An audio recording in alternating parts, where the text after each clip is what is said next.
All right. Usually I start these things with a quote, and today I have design is the silent ambassador of your brand, Paul Rand. And I think Chris is the right person to kind of speak more about that and shed some light on a different perspective on branding. Now, Chris has over 15 years of experience in brand development and marketing. He has designed strategies across various industries such as technology, B2B, services, and healthcare. His expertise include brand positioning, competitive analysis, content marketing, and web development. Chris, how are you today? I'm doing great, Zivko. I appreciate you having me on. Fantastic. Now, Chris, most people, when they hear kind of what you do, they will say, oh, another guy that does branding. But what you do is different because you're specialized in brand audit. How does that look like? Well, a brand audit it really kind of starts with the core brand, which includes the identity. So when people think of branding, they think of the logo and the color scheme and the graphics, etc. But a brand audit actually it comprises that as well as your market position, your target audience. It could include things like your pricing, where you stand in the market with pricing, and also the tone, the impression you want to give, not only with the image that you have, but also with your communication. What does your messaging sound like? And so all of those things really are part of the brand. So it sounds like what you're saying, at least on the first points that you look at it, they're kind of like for the market positioning, the target audience, your pricing, communication that you have, internal and external. Correct, because everything needs to line up, with your audience. You have to think about, who do you want to reach? Who is your ideal customer, ideal client, and who do what do you have to do to connect with those people? So it really encompasses, how you look, how you sound, how the walk. You've got to walk the walk, talk the talk. It's really the same as if you want a job and you go in for an interview. I mean, what experience do you need to have? What do you need to communicate to the interviewer? How do you need to, you're going to think about what you wear, hopefully, and how you carry yourself. And so all of these things really carry over to an entity like an organization, whether that's a nonprofit or a large company or even a small business. And you have to think about, who do you want to bring in? Who do you want to attract? And so that is really what that's all about. So it feels like your approach is a very human like. I'm seeing it as a person, and this person needs to speak to the right audience. How does this person speak to the right audience? And you just call it an entity and a brand, and then you align everything so that it aligns with the audience you want to speak with. Correct. Yep. Okay. And Yep. when you're looking at it from perspective that this is like a person, this is not an organization, this brand is a person. They need to walk to walk, talk to talk, all those things. Is there a kind of first thing that you always look at, what like you a first question you ask, and everything kind of starts from there? It is. And the question is, what do you want to be? Who do you want to reach? Who are you trying to help? What is your core value that you're offering to those people? And it really all starts right there. There's a lot there's a lot to go into on this, but to keep it simple, it's becoming harder to differentiate. It's becoming harder to be unique. And there are a lot of things that go into that. And on top of that, how do you get this person or these people that you want to reach to recognize you as being different or unique when they're looking at, sometimes hundreds of competitors? I mean, it's just, our customers and our audiences, they're just saturated with advertising and brands, and all of this stuff is starting to run together. Yeah. So, what we do is we just start at the very beginning. We start at the foundation. And even though a lot of our clients, believe that they're further along maybe than they really are, and some are further along, right? Than they might even think they are. We still like to review everything from the ground, starting with the ground up. That's where we begin. So it's usually with the foundation. It's let's take a look at, what you're trying to accomplish with your organization, and how are you doing that currently? Okay. Now, when you start with the question that you had in mind, and like you said, some people are further along the path, some are kind of early in that journey. When you've asked that question, let's say someone is on the other side and thinking about this conversation. What is a catastrophic scenario? Like you ask the question to tell you, and you do your audit. Like, man, that is a if you're this bad place to be, you need the brand audit. You need to change stuff. And what would be on the opposite side? Like this is how yes, you're kind of in the right spot, and you're ready for optimizing and taking it to the next level. Okay, so the worst case is we've seen before, not that many, but a few, and essentially they have just been piecing everything together. It's almost like patchwork, and it usually comes from the dealing with the immediate problem and finding a solution for those immediate problems without considering the bigger picture, which is really easy to do if you think about it. Yeah. Because, business is, you're managing day to day, you're dealing with all kinds of things, regardless, whether you're a small business or a large business, large company. And so, you're really, it almost feels a lot, it's not crisis management, but it's problem management, and you're just like, hey, we need this. We're going to expend some resources and energy on this. So let's fix it. So over time, and it doesn't take long, year, 2 years down the road, all of a sudden everything's disjointed. Nothing is really, you don't sound the same. You jump on social and you sound like one company selling one thing. And I actually ran into that this week where, a client said, well, this is what we do. And I went and looked on his social platforms and it didn't say anything about that. And then on his website, it just talked about that and nothing that was on the social platform. So that's kind of an example of the worst case. And then the best case is a company that has started to use its data and analytics and customer feedback and have actually developed some kind of a strategy around that and are beginning to think in a more customer-centric frame of mind, where they actually are like, hey, the customers want this, let's deliver that to them instead of what we think is best for the customer. And in those cases, there are usually, small gaps, maybe in the customer journey, or, those are a little harder because, of course, they're further along. It's a little more effort on our part. We have to dig deeper to find those gaps, but they are there. It sounds like from the major difference between the good and a bad example, let's put it that way.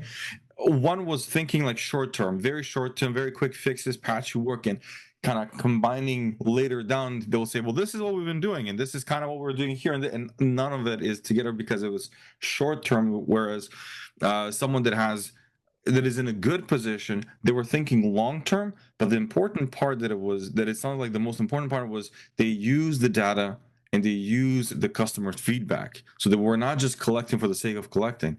They started using it to create a customer-centric mind and approach. Do you feel like a lot of companies spend time to collect and analyze that data, or it's second kind of thoughts?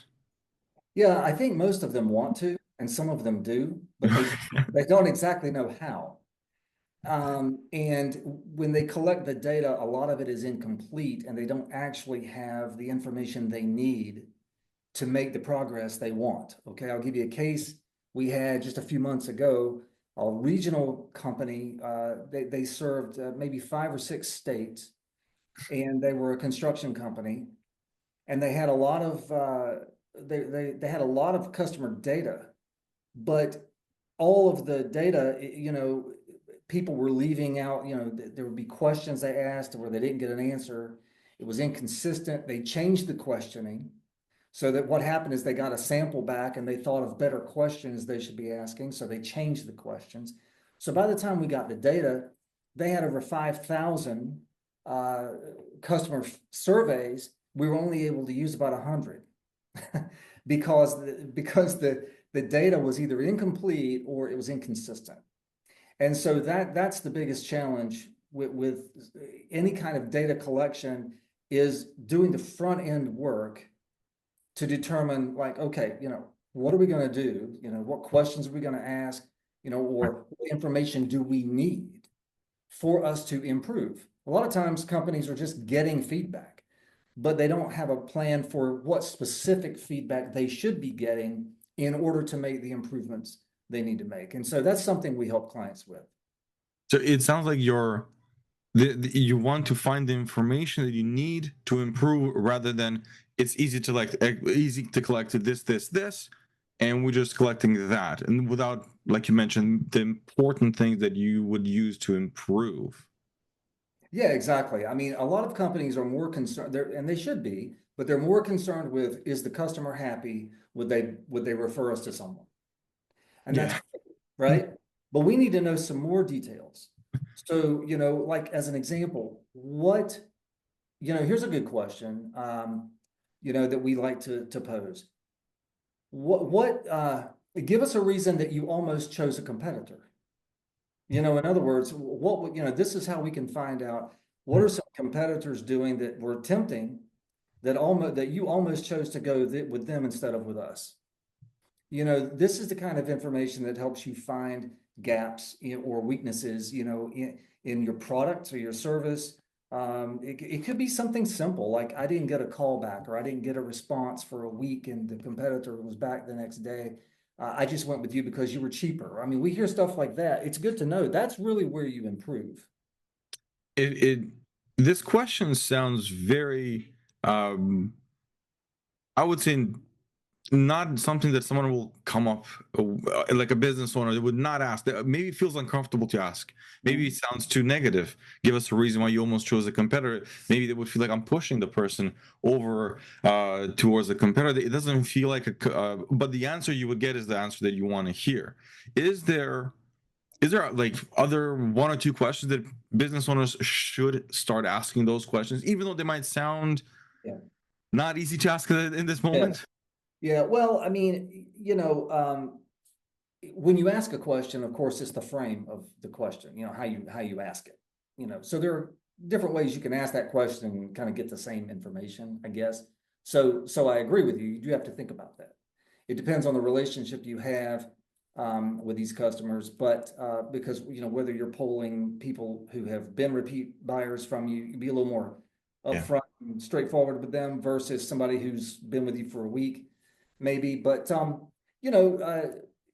really a lot of it's going to, and I hate to answer it this way, a lot of it's going to depend on the nature of the business. I think it's important to ask questions that are very specific to what you do. But things we like to see are, what would you do if you didn't have this product? How would you solve this problem? Type of a question. Okay. It helps you uncover the alternatives maybe that the customer considered. Or you can even ask it that way and just say, what other alternatives did you consider? People don't usually think to ask those questions, but that's an example of one where you can find out, maybe you've got some competitors you didn't know about, because competitors are not just direct competitors that do the same thing, but it could be something else. So those are examples. Those are fantastic examples, because the one specifically about the alternative that you considered, that is not something that someone will think of when they're kind of asking those questions, or when they're thinking of doing some sort of a brand audit, like the stuff that you do. It's not a top of mind question, that's for sure. Right. He said we always kind of think of the direct competitors. Now, when we're thinking of direct competitors, when you're doing a brand audit, do you pull that in to see how you're compared directly, or do you kind of sum it as like, this is kind of the general pool of what companies do in your industry, versus putting them like head to head? Okay, we do a little of both, and I think it's important to do that. First of all, there will be competitors. We ask the client for, give us a few of your competitors, and those are going to be the ones that they are aware of, that they run into in the field, or that they are the most familiar with. Then what we do is we do some research on our own, and we find other competitors that they may or may not be aware of. A lot of times, especially if you're a brick and mortar business, for instance, you're going to be familiar with competitors in your town or region but they may not be your online competitors. You may have an entirely different group of online competitors. Likewise, we also find that companies that you feel are your primary competitors really are not. They may not be doing things as well as you think. And there may be someone else that's more, we call them dangerous competitors, right? That adds a little urgency to the situation. But the dangerous competitors you may not even be aware of. And so we can bring those to your attention. And then, we also want to look at the industry as a whole, whether you're competing regionally or internationally, nationally, to start considering benchmarks. How do we know where you stand? What quartile are you in? Where do you want to be? That kind of thing. Okay. Now, when you're approaching like the competitors that you said, they might give you as a list, they might not be the real ones. There's also dangerous competitors that they may know some, but some they had no idea. Do you feel like sometimes you have a conversation, someone is listing competitors, and you do your analysis, and you're like, that's wishful thinking. You like they're in a different stratosphere, not even close to that. It's more aspirational. Than you're not really competitors. You're where you want those companies to be. If do you have conversations like that when you're doing a brand audit, so that you kind of shift it from it's not a competitor. It's kind of where you want to go. Yeah, we run into that a lot. And we do encourage. We say, okay, and we don't always, but we do like to have sort of that 5-star, this is the what is it, the ambitious goal, what is it, your target, and then your ideal. Yeah.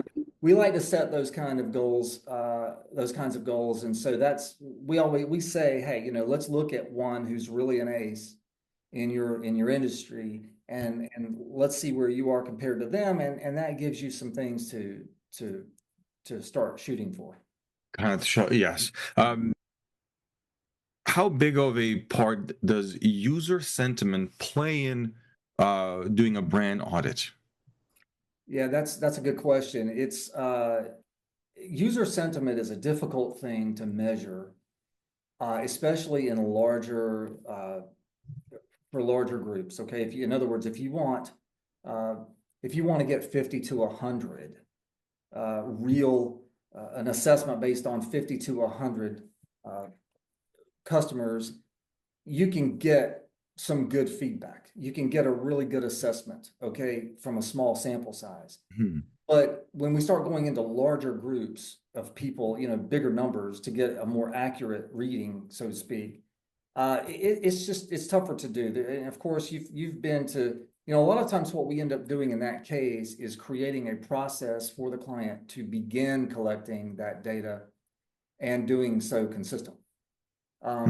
You've been to websites where, of course, they'll have you'll do something on their site and they'll give you a little pop-up that says, rate us on 1 to 5 stars. A lot of times, even things like that can help. Reviews are the best sort of sentiment that you can, that's the best sentiment data you can look at. And of course, you have to consider the 1-star person who got really frustrated, like the person who ordered a product from Amazon and then they bomb the product, right? Because it got damaged in shipping, when frankly that was UPS that did that, right? But then the company ends up with a 1-star. You got those, right? You got to get those out, okay? And you also have to get the 5 stars that say it was great, because that doesn't give you any detail. So we like to see, it's easier, of course, when clients are focused on getting reviews. And then there are alternatives, which we call a qualitative study, where we actually conduct third-party interviews with a select group and have conversations with them. And from that, we can usually get a really good idea of how that brand is perceived. So when it comes to answering that question directly, let me put it this way. It's not easy, but it can be done, and there are various methods, and it really depends on where the company is as far as what information they already have. Because you're right, different companies would need different user sentiment analysis, and it will be different depending on what they are. Now, what about for local businesses? We know that reviews are very, very important, especially with Google reviews, because it's kind of tied to the local business. Mm-hmm. Let's look at the dark side of that a little bit. What are the first things that you would say to discourage someone to go and buy a bunch of reviews? Well, the first thing is that, we're talking Google as an example. Right, because they will say, Chris, Yeah, I got the guy. They look legit. They yeah, sound yeah. legit. And what are the first things you're like, don't do it. This is why. Yeah, I'm not kidding. I just had that question a month ago. I mean, I don't think it was a month. And it's a company that, their competitors have a lot of reviews. And so they feel this, like, we got to hurry up and get there, right? We want to get these. So they found someone who said, we can get you these reviews and we're going to get you 1,000 within a certain period of time or something like that. And first thing is Google has gotten a lot better about flagging this kind of activity. They're pretty good about rooting it out. They may not do it right away, but they will do it. I remember some years ago, even, this was going on Amazon, where Amazon sellers were creating review groups and then they were reviewing one another's products. And then, you'd go from nothing to maybe 100, 150 reviews like within a month or two, right? And then Amazon actually rooted out all of those, the source of those reviews and realized, like, wait a second, we're drawing some lines here and connecting some dots. And those reviews were taken off and companies went from 150, 200 reviews to 10. And as a result, they completely lost their momentum. So the biggest case is, and by the way, if you're out there and you've done this and you haven't been caught, so to speak, I would think that it's something that as time goes on is very more likely to happen, which is why we recommend, just create a good process for getting reviews and be consistent with getting those reviews, and over time they will add up. You'll be surprised how quickly they do, and then you don't have to worry about anything. You've done that on legitimately, so so you don't have to worry about losing those.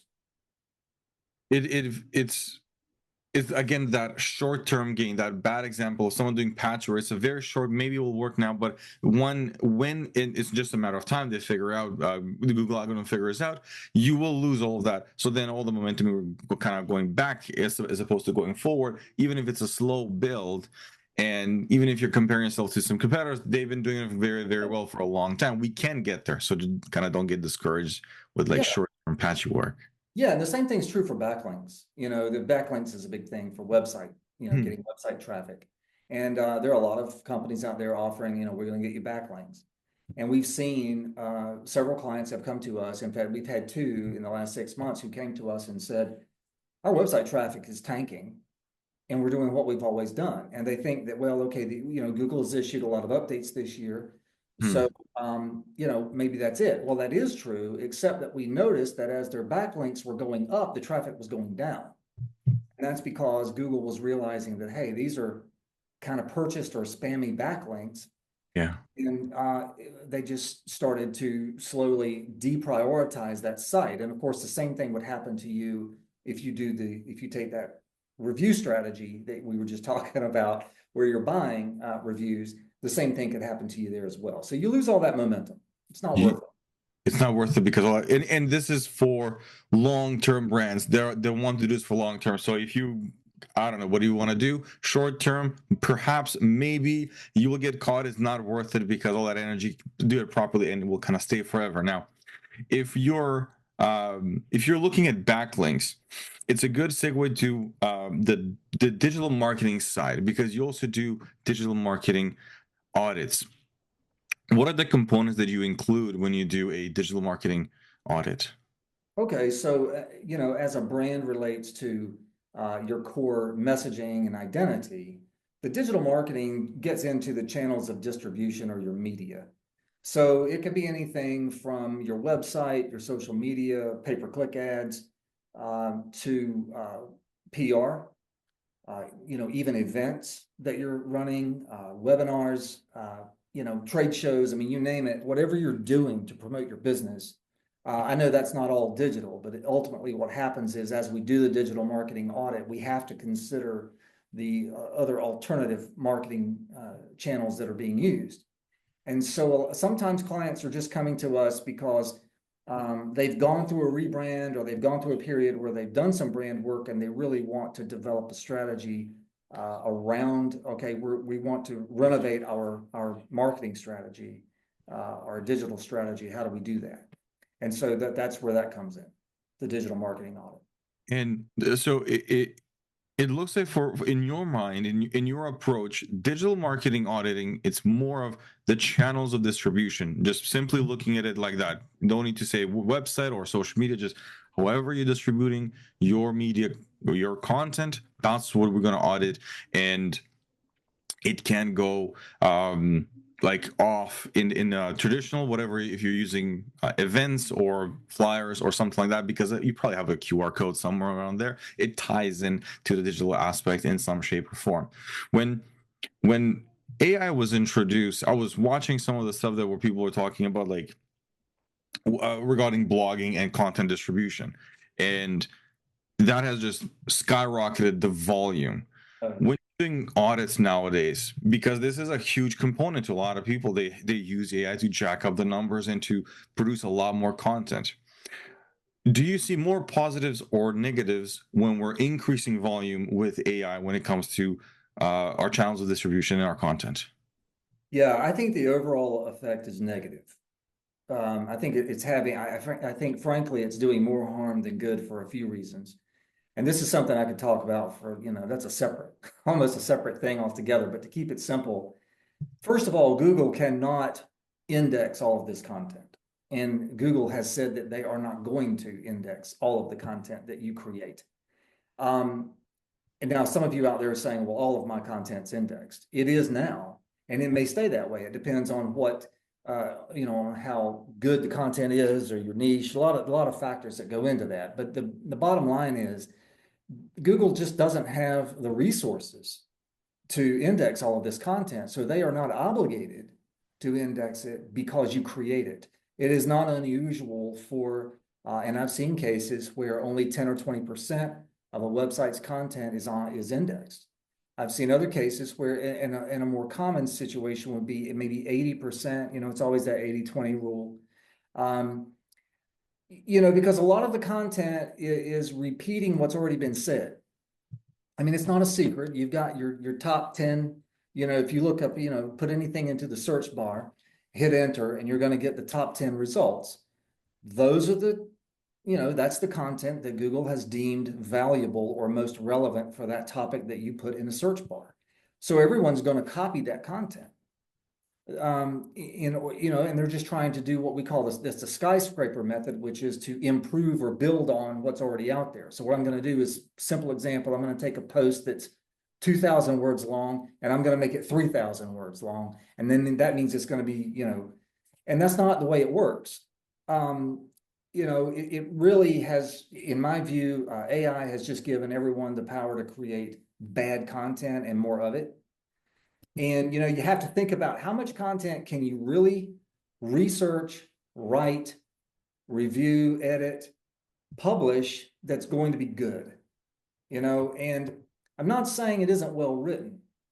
AI is actually a pretty good writer. There was a study done last year, 2024, that found that most people, and I think it was literally 7 out of 10, preferred AI content to human written content because of the way it was written well, and it was easy to read.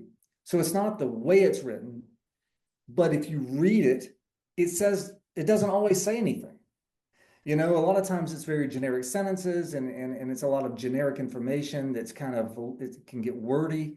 And so when you strip it down and look at the real value out of a blog post that might be 1,500 words, I mean, you might have 200 or 300 words in there that have real value. That's not going to get you any traffic. And it's a common thing, and I feel like it's getting better, because at first it was very easy to detect. It was super easy. The unleash and the power and wizardry, those were like the typical ones you see right away. Oh yeah. And with time and with different models is getting better. However, I still see it, and I still feel the fluff is a lot more than someone sitting there executing and you're like, wow, this is like 1,500, yes, but it's everything is good stuff. Whereas paragraphs and paragraphs are just like filler words. Now, when you take that from the increase in the volume with AI, more bad basically, and Google not indexing because it just doesn't have the resources. When you say on the social media aspect, when someone like a strong brand, and we've seen Coca-Cola got backlash when they did AI people generated in their commercial because you can notice the hands.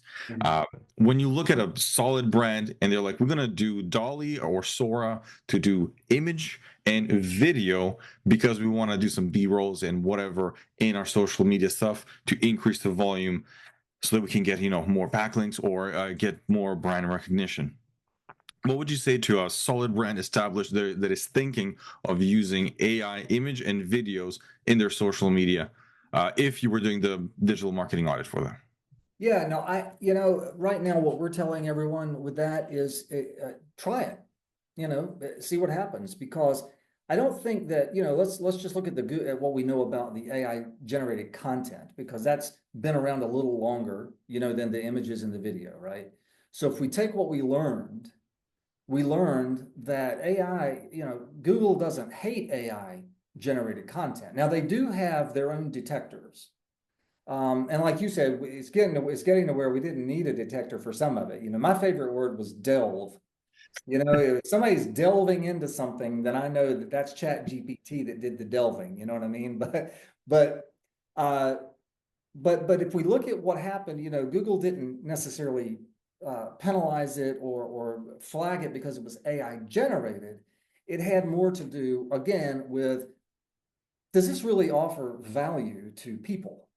And the same, I would say, is going to be true for the images and for the for the video, because it's going to be something that we do. I mean, AI content and images and video, this is not going away. We're just getting started. Google knows that. So I would say, proceed with caution. Just don't become complacent.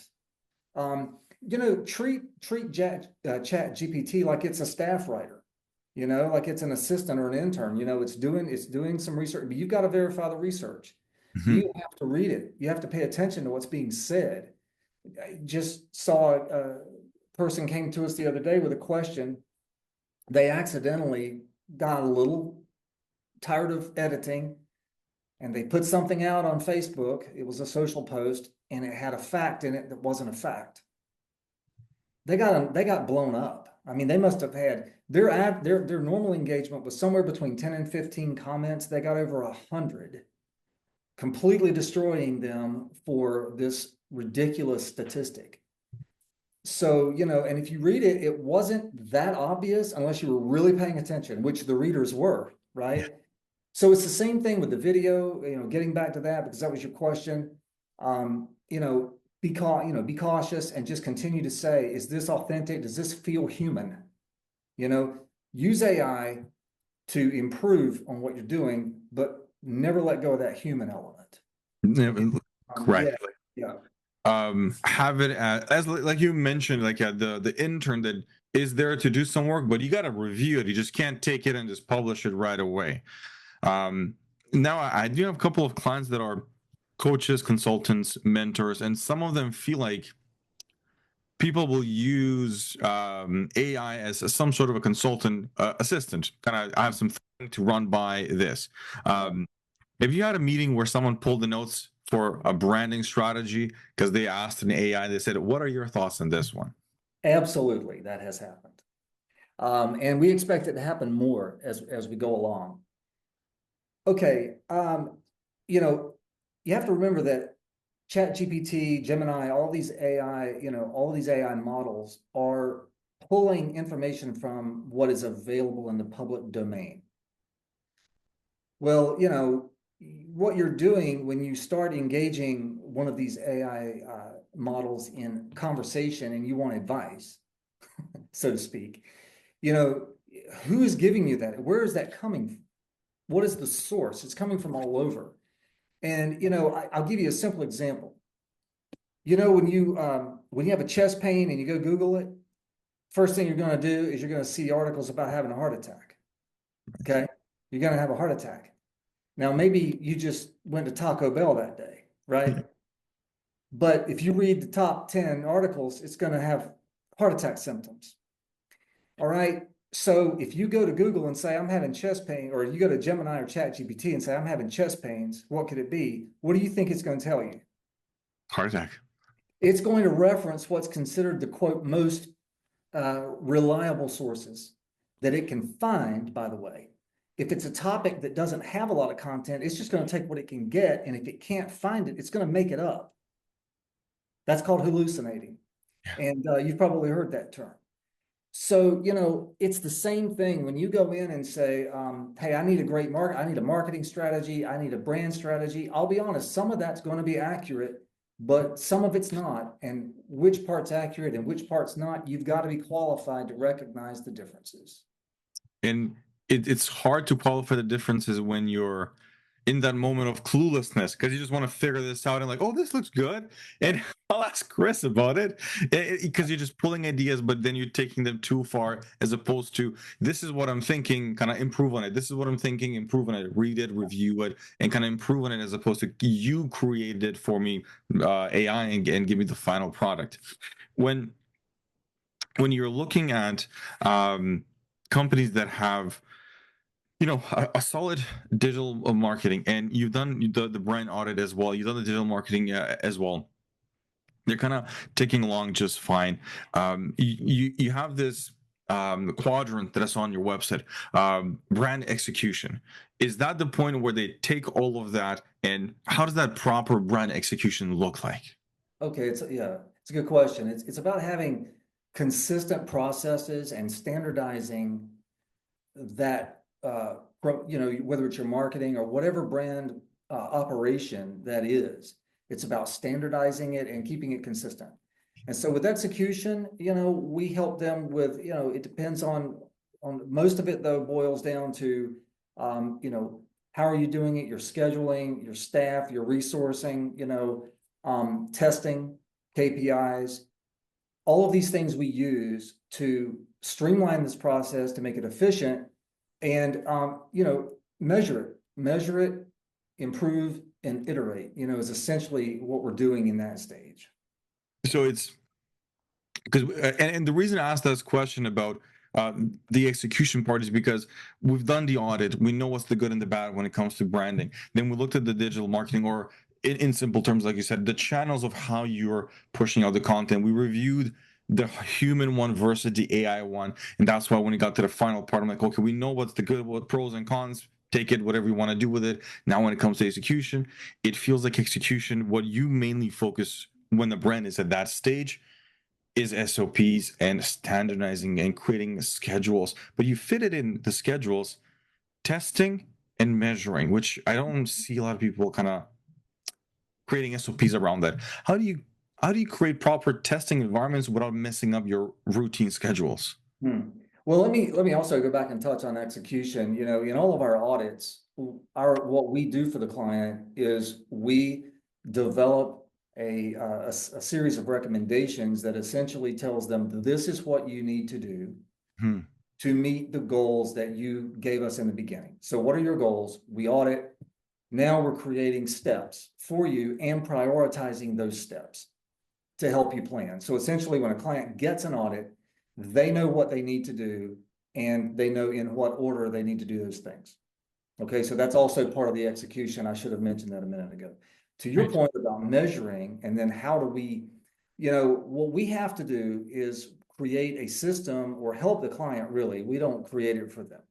We collaborate with all of the clients for this reason. It has to work for them.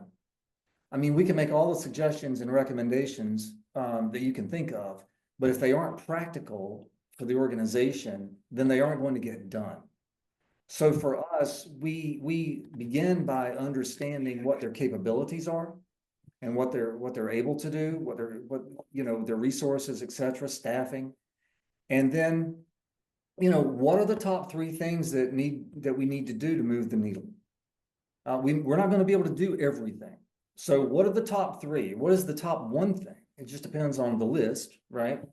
And then we break it down into steps, and let's start by prioritizing. And that we found that's the best way to make it work, because the truth is, implementation takes a lot of time. It takes longer than even the client would like it to. So 90 days becomes 6 months or even a year, right? That's really easy to do. So we try to just get them going in the right direction, and we can help them. They can ask us to stay with them and help them with this implementation so that they remain consistent. Because the last thing we want to see is like 2 or 3 months where you're doing it and then all of a sudden life gets in the way and it drops off. So we try to smooth the curve a little bit, by helping the client. But ultimately, it's on the client and the business to follow through.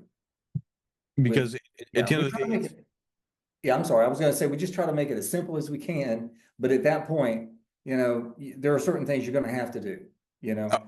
That's what I was going to say, that it's the process where, like, this is the stuff, I'll give you all the right tools and information, but I can't change your business processes. I can tell you this is how you should kind of tweak what you have, because you're going to build a company, and I can't just rip off pieces of it and implement new stuff. It's more along with you to make sense for your business and how it will actually work for you, because it's a custom thing to everyone. You just can't be like, oh, this is how you're going to run it for everyone, cookie cutter approach, when companies are so different. And that's kind of that's what it sounds like your model is. I'm alongside the whole time. I'm not going to rip off pieces of your business and shove my process there to make sure that it's working properly.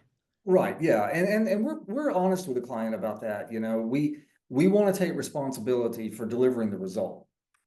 But when we deliver that result, at that point, it's almost like handing off the baton to some extent. And we've had clients who retain us to help them, and we've actually gotten in and done, a lot of, half of the work. But at some point, for them, for the brand to come through, to actually, for them to deliver what they want to their customers, they have their part to do. And for them to get the growth they want, they have their part to do. And so that's where at that point, we just can't, there's not much we can do. There's not much you can, that's right. We're going to do all we can and then some, but at that point, we're hoping that you're taking it from there. That's right. You got to take it from that point and take it forward. Now, if you are in a position where, you know what, you've done a lot of the research and you have your suggestions for implementation, but at some point you can hear or you can feel the business owner is kind of playing with this idea. Should they rebrand? Should we execute all of this? Should we implement, or should we rebrand? And they might have some thoughts, feelings, and ideas why and why not. What would be some good ideas or good indicators that you should rebrand? And what are some you're thinking of rebrand as a cure to a different problem that you have in the company? That's good. That's a really good question. Yeah, you've been asking some good questions in this thing. So the number one sign really that a rebrand is necessary, it really is in two cases. Number one, when you just have a bad reputation. I mean, when you can repair a bad reputation, but then there are times that the effort and the time frame for repairing that reputation may just, now this doesn't mean that you close this business down and go open another one and you start all over with a bad reputation. Okay. So we want to not do the things that got you. And I'll tell you, a lot of times it's not the business's fault. Like maybe they outsource something or certain processes and the vendors let them down. Yes. That's usually when that happens. When we see that a really bad reputation damage, reputational damage, most of the time it comes from the limitations the business has to deliver the product, and they've given too much power to vendors, suppliers, etc. Okay, so that's when you might need to rebrand and change the way you're doing things. You can, sometimes it helps to say, we're going to change our process and be honest with clients or customers, and we're going to take responsibility. We're going to fix this. Domino's is probably the most famous for having done that. But that is one of the times that you may consider a rebrand, but almost definitely is when you have essentially reinvented yourself. And now the product, service, that you're offering is not even the same as it was when you started. You've got this broad group of customers that they're all over the place in terms of who they are. It's harder for you to identify, like you may be able to say, these are the clients we want now, but if you look at your existing customer base and half or more of them are kind of customers under, well, that was our old service. I'd say it's definitely time to redesign that logo, come up with a new name maybe. So in those cases, it's like there's three solid cases where bad reputation is the most obvious one. I've also seen some when someone bought the business and they felt like, oh, there's like some negative reviews I can remove or something, and they bought a business and they're trying and trying. It's new management, but the reputation is already there. Like it's always it's online, so they're struggling. So sometimes they just rebrand for sake of that because they just can't get rid of it. And then when you said reinventing yourself in that I think for a lot of businesses it's hard to hear that you have like old customers and new customers and rebranding, so I'm just going to fire all these customers. For what I was told in the past is if you rebrand and you have new customers and old customers because you have like new service or your service changed dramatically, the customers slowly but surely kind of fade away. They don't really abruptly leave, or you don't need to do anything. They kind of slowly but surely fade away. And I remember that I was one of those cases where I was using a service. They were doing pivot tables basically for any software, not just for Google Sheets, but for any software. They changed it to calculators, something. So from pivot tables, they focus more on calculators. Unsubscribe the next day. It wasn't for me anymore because I see that it's more for like calculators, not for pivot tables the way that I was using it. So when someone is saying to you, like, I'm afraid I'm going to lose a lot of my customers when I rebrand initially because I reinvented myself and I have better service, I have like better tiers, but not really changed. So it's not like this is the service I changed. It's more like I have more tiers. I've changed the process. I've been doing this for like maybe 7 years, and I have clients with me that have been with me from year 2. What is some of the advice that you give them to be like, look, don't be afraid. You're not going to lose the clients, and this is kind of how you should rebrand so that you keep the core because you just expanded on what you already have. Yeah, you hit on one of those, which is addition by subtraction, because you're going to the customers that are no longer a fit for the new brand are going to go elsewhere or stop coming your way. But the ones that especially if you're rebranding, you typically, in this case, you're rebranding because you're already doing the new thing. You just haven't made it obvious yet in your identity.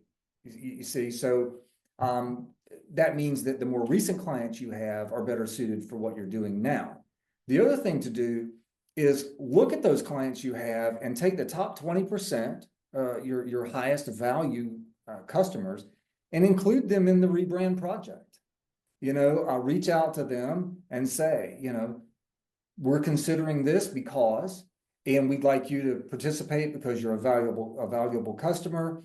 Will you please complete this survey because we'd like you to take part in this new identity that we're building, and you make them part of the process, and so they feel like part of that new brand, and they're not going anywhere if you do that. Yeah. So that's usually the main ways. The first 2 lines of approach there.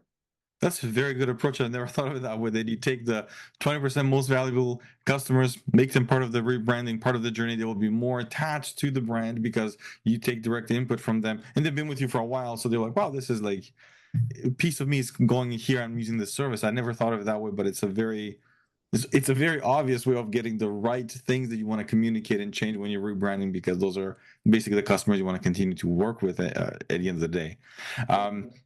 Those were some of the ways that branding can be, or sorry, rebranding, when we're looking at it from good and from bad perspective. And the most obvious ones when we say like you want to rebrand is because you have bad reputation, reinvent yourself and new customers.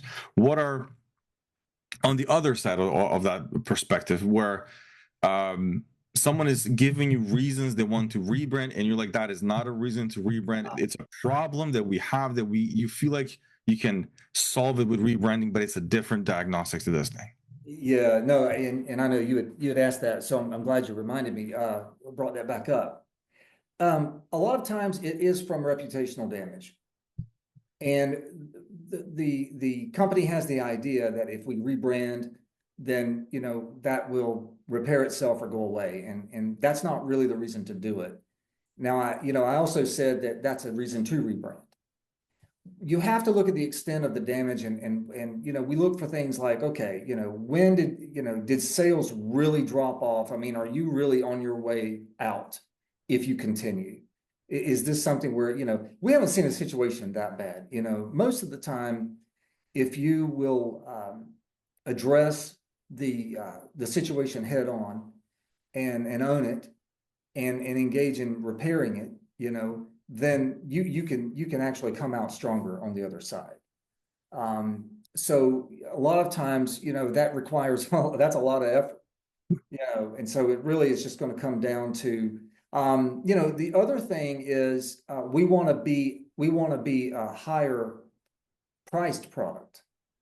And that doesn't always mean you need to rebrand. A lot of times that, companies will say, well, we need to look luxury and we need to do all this. And my response to that is, well, wait a second, think about this, let's look at why do you get the customers that you get? Let's look at the common traits that the customers you want have. Okay. So it's usually because they have a small segment of high value customers and they want that segment to grow. That's not a rebrand is not needed for that. Mm-hmm. So that's when we say, and also another situation, a lot of companies consider rebranding when they feel that they have maybe multiple locations and they've all kind of gotten scattered. Right. They're doing things their own way. Yeah. A lot of times just calling everybody in and saying, hey, here are the brand guidelines, and enforcing those will fix that problem. So there are cases when I think a rebrand is a little drastic. And I think when we talk about a rebrand that is a little bit drastic, the most famous one of the 2024 going 2025 is the Jaguar one that people are still talking. When you look at that rebrand, I feel like they would say our sales were tanking, probably losing to Bentley, probably losing to Mercedes. Not looking at what the rebranding is, but their rebranding strategy.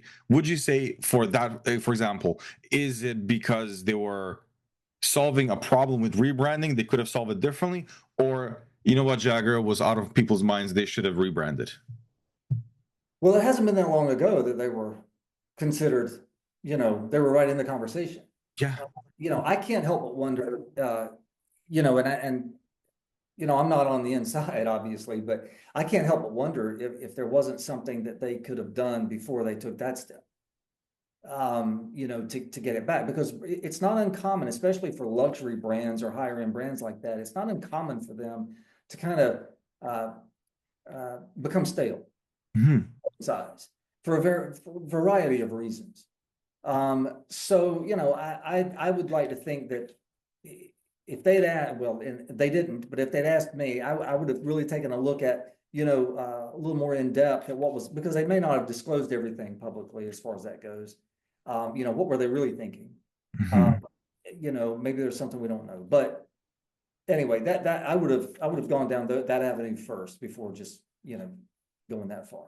Complete rebrand, because the car is very different. The design language is very different from the way that, and I don't feel like people were bashing Jaguar. It wasn't like people didn't like, so they were like, we need to rebrand. So in this case, in your perspective, it's like you should have done something different before solving it with rebranding. Maybe it could have been done in a different processes, SOPs or something like that, as opposed to going for like a rebrand. Now that one is in the public and it's kind of fairly new. Do you have an example of a good one that was like they definitely did rebrand and they rebranded and they landed? No, but I'll tell you one that didn't rebrand that did this was Old Spice. Oh yeah. Old Spice. I remember when Old Spice was like, that was my granddad's stuff, right? And literally the name Old Spice. Now look at it. I mean, they got guys in their 20s, getting girls because of the, it was genius the way that they did that. And they didn't rebrand, they just refreshed their brand, updated it, made it modern, And I think that they changed some of their products, they kind of said, okay, the younger generation, this is what they want, but a lot of the stuff's just the same with different packaging. And so, that's an example going back to the Jaguar thing, that I know there's a lot of pressure there with all of the changes taking place in the car industry, right? But I still think that there's a group that appreciates that brand for what they are, what they were. And but going back to Old Spice, they weren't appreciated for what they had been, but they found a way to come right back and become relevant. And now I see their stuff everywhere. Yeah. And it's as popular as it ever was. I think it's a good perspective how you placed it. It's a refresh, not a rebrand. So you don't need to completely rebrand it, new design language and new direction. You just refresh it. And sure, tweaks to the logos like we've seen Google doing it and like Salesforce, just minor tweaks, GoDaddy, slowly but surely, like, yeah, you're changing it, but not like dramatically going in a different direction.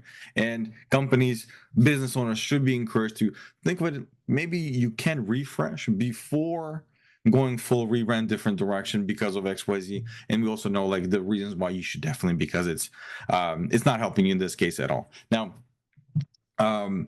there was a lot of information that you gave us, Chris. There's a lot of valuable stuff when it comes to like auditing the brands and how to properly audit the digital, the digital space and the content creation distribution. So if someone wants to get a hold of you, to have a consultation, to talk, to say, hey, like, this is my business. I want to hear what you think. What would you do for me? Kind of, how do people get a hold of you, basically? Best way is they can visit the website, and there's a big button right on the home page where they can reach out directly with the contact. We have a consultation form that they can complete, and we like everybody to do that because it kind of gives us a little info before the meeting. That way we make the most of the time. But, we have an 800 number. They're welcome to call that. And I'm on LinkedIn. They can reach out to me there. Fantastic. Chris, thank you so much for the time. Thank you so much for the details. This was very insightful, and we wish you all the best.